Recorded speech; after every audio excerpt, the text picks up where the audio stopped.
The Weeki Wachee Jane Doe, identified as Teresa Caroline Fillingham. Billy Mansfield Sr. was a predator who was convicted of victimizing dozens of children. His namesake, Billy Mansfield Jr., modeled himself after this father. He dropped out of high school at age 14, falsifying his ID and joining the Army, where he became an alcoholic and a drug addict, eventually marrying and having several kids. Everyone who knew him knew he had a violent temper and that he wasn't burdened by a conscience. He racked up a list of crimes that included battery, kidnapping, and because of the usual dance I have to do around words because of YouTube, I'll just say the other crime he was known for is SA. By the time he met a 30-year-old woman named Renee Sailing at a bar in California on December 6, 1980, he was already a pretty bad guy. The two were seen leaving the bar, and the next morning she was found in a drainage ditch with multiple bullet holes. Not exactly a master criminal, he was arrested pretty quickly and ultimately convicted. The publicity from the California case would then lead to an anonymous tip called into authorities to ask them to search his home for Sandra Graham, who was a 21-year-old Tampa woman who went missing on April 17, 1980. But then a woman came forward to say that she believed there were 6 others that could be found on his property, which surrounded the trailer where he lived. While she didn't see him take their lives, she did have knowledge of the crime. So maybe he was a little bit better of a criminal than I gave him credit for. Not that he deserves credit for anything. While they didn't find the 6 that was claimed, they did find 4 women. The one they located first was identified as Sandra Jean Graham. This was actually the woman included in the tip that was called in. Sandra was a 21-year-old divorcee who disappeared from a bar in West Tampa, Florida. A second young woman was identified as Elaine Ziegler, who was only 15. She'd been visiting from Warren, Ohio.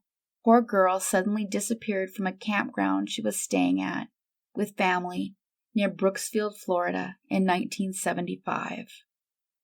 The third person found was our Jane Doe today, who was just identified. Those remains were found in 1981, along with those of 4 others in the backyard of convicted serial killer Billy Mansfield Jr.'s family home. It wasn't until last year that Teresa's were identified. But sadly, this means there is one more, still unidentified, Jane Doe, who we will also cover in this case. It's unclear if his crime started before 1975. They know that just after the teen disappeared from her campground, that he assaulted a babysitter in 1977.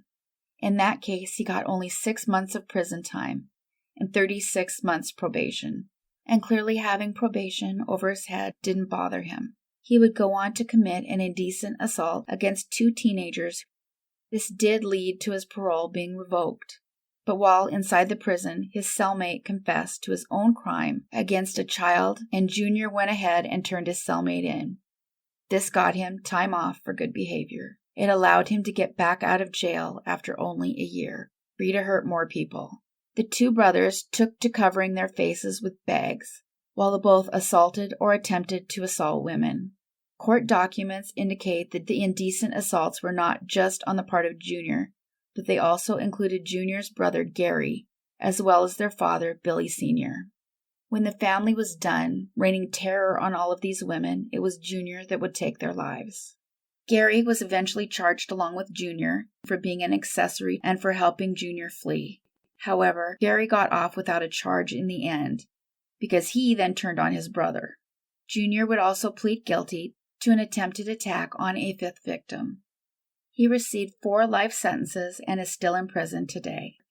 The years wound on, and the 2 women still went unidentified. It would take genetic genealogy to finally give Teresa her name back. It eventually led to her sister, who had never stopped trying to find what happened to Teresa. Dropped the bomb on me and said that we think we might have your sister's remains. Teresa was only 16, and she would have been 17 in a week if she'd lived to see her birthday, that year in 1980. Teresa had left the house for a job interview, and she never returned. Her life, like the others found, was only just beginning until a chance meeting with a psychopath. Her sister would say in an interview, it just kind of came out of the blue. To put it lightly, it floored me. Describing the turn of events as pretty good closure, I'm just a little sad that, my dad died without ever knowing what happened to her. My mother died without ever knowing what happened to her. This story has many twists and turns, and in fact, Billy Mansfield Jr.'s son believes his father is innocent despite the overwhelming evidence to the contrary. It's not specifically stated, but I suspect from what I read that his son believes that it was perhaps his Uncle Gary or the father that did the crimes. And it's true that his Uncle Gary continued hurting others while Billy Jr. was trapped in prison. Not too long ago, the brother Gary was arrested on drug charges. Earlier this week, his brother, Gary Mansfield, was arrested on drug charges. But detectives say they also found items unrelated to the drug arrest on an adjacent property. They wouldn't reveal what they discovered, but Billy Mansfield's son, Bill Mansfield III, believes his uncle, Gary Mansfield, directed authorities to more remains. He hoped to get off easier by telling authorities there were more bodies buried all over the property. Billy Mansfield III commented on the news on this change Bill Mansfield of events. III has believed his father is innocent, and he hopes this possible development may point authorities to a different suspect. Instead of the difficult part about it, there's a positive part about it. And that's what I've been trying to think about, is the fact that, well, maybe Dad could get out of prison because he didn't do the things. In the year 2020, Gary Mansfield found himself selling meth to an undercover police officer, and it couldn't happen to a more deserving guy. He made a plea for immunity, saying he could lead the authorities to more bodies. There is a claim that they have found more bodies on the property, saying they also found other items not related to the drug charges. However, it's been nearly 2 years since this happened, so I'm not sure how credible that claim is. Billy Mansfield Jr. was eligible for parole starting in 1997, which is just horrifying. He has been denied multiple times. His next parole hearing will happen in August of 2025. The Hernando Jane Doe 1981 is the one remaining unnamed victim of Mansfield. There has been 3 different sets of recreations done in this case. The remaining woman was found wrapped in a red and green blanket, found in 1981, and had been there for 1 to 3 years. She was white, around 5'4" to 5'6", and was believed to be 20 to 30 years old. If those estimates are correct, and they aren't always, her family would be looking for someone who was born around the years of 1948 to 1960. She had an aqua blue ceramic pendant that was approximately 1 inch in diameter. Teresa Caroline Fillingham and the Hernando Jane Doe went unidentified for 40 years. In the case of the Hernando Jane Doe, it's 40 years and counting. The Pulaski County Jane Doe, identified as Christy Denise York Witcher. On July 2, 1995, the skeletal remains of a young woman were found by a pair of hunters who were camping out in Nancy, Kentucky, in a wooded area near Cumberland Parkway. This area is in the southern part of the state. They discovered her skull first, and along with some clothing, they pretty quickly discovered the rest of her remains. We know that she had a broken rib and someone had cut her throat, but all of the main questions like who and why remain unanswered for the next 24 years. She had been listed as being 24 to 45, around 5'2", and suffering from a degenerative joint disease that may have caused her pain all of the time.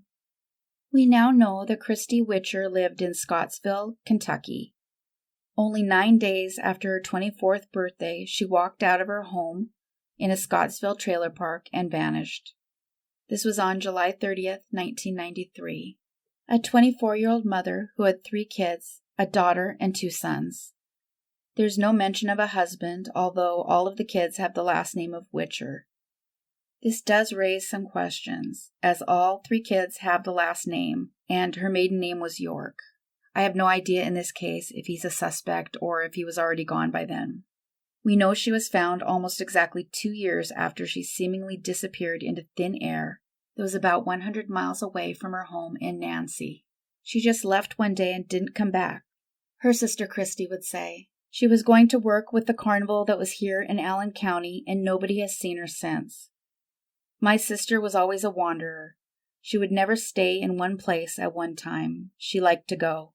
She would go, and she would stay gone for a couple of weeks, but she'd always come back. But this time, she didn't come back. It does appear she was likely in a higher risk group for having something happen.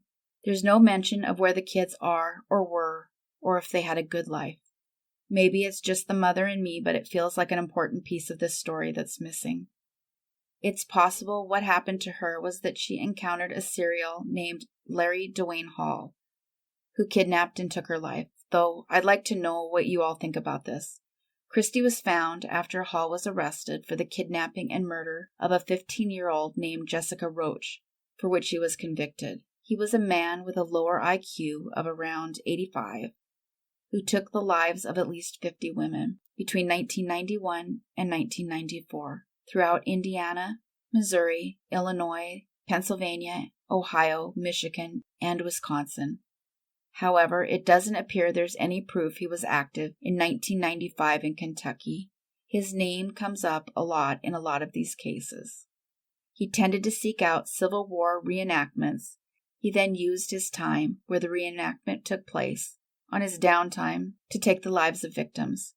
It seems sometimes to me anyway that they throw out serial offenders pretty easily, though I do understand why they question it, considering especially how high Hall's victim count already is. But it doesn't look like this is a viable suggestion. It does make me more curious about her husband or what else was going on at the time. She wouldn't be reported missing for a full year. Over the years, the rumor mill in Kentucky was ripe, and her sister Peggy heard a lot of rumors about what may have happened to Christy. One of those rumors was that her sister had been buried in a shallow grave. In truth, this is what happened, although knowing what happened came too late for her mother, who passed away before Christy was identified. Her father, however, is still alive. Peggy said she used to randomly search online, hoping to locate Christy. Her family considered that maybe she was living her life somewhere else, choosing to put her original life behind her. The not knowing for sure is what aided them. Peggy submitted her DNA to the authorities decades ago, in case there would be a hit through CODIS. So that's what's odd about this. In fact, it says online that Christy's DNA was already on file, and it had been listed since 2013. Usually they all end up in the same place in CODIS, and there should have been a hit. But clearly there wasn't. In fact, they had not just Peggy's DNA, but the DNA of 2 of Peggy's 3 kids. Since the advent of centralized databases, it should have led to a match. There are different types of DNA. Sometimes they are the kind that has to be compared once there's a similar match. Theoretically, that is the type that's being searched. It's a different kind that they use to search through genealogical bases, which is why you'll see where they have DNA listed as being on file, but they'll still have to exhume the person to obtain more DNA. Her sister Peggy said, "It's a big relief, don't got to wonder anymore. The wondering part is over. Now just concentrate on who did it, and hopefully maybe someday we'll find that out. But I mean, it's been a lot of years, so I don't have a lot of faith in that." Christy Denise York Witcher went unidentified for 24 years, the same number of years she lived on this earth. Had she been allowed to survive, she'd be 48 today. Thank you everybody for watching and listening. If you could help to get the channel noticed by the YouTube algorithm by liking and leaving a comment, even if you can just leave a thumbs up or some emoji, it counts as engagement. It would be so appreciated. And don't forget to subscribe if you haven't yet. Thanks everyone. Take care of yourselves and each other.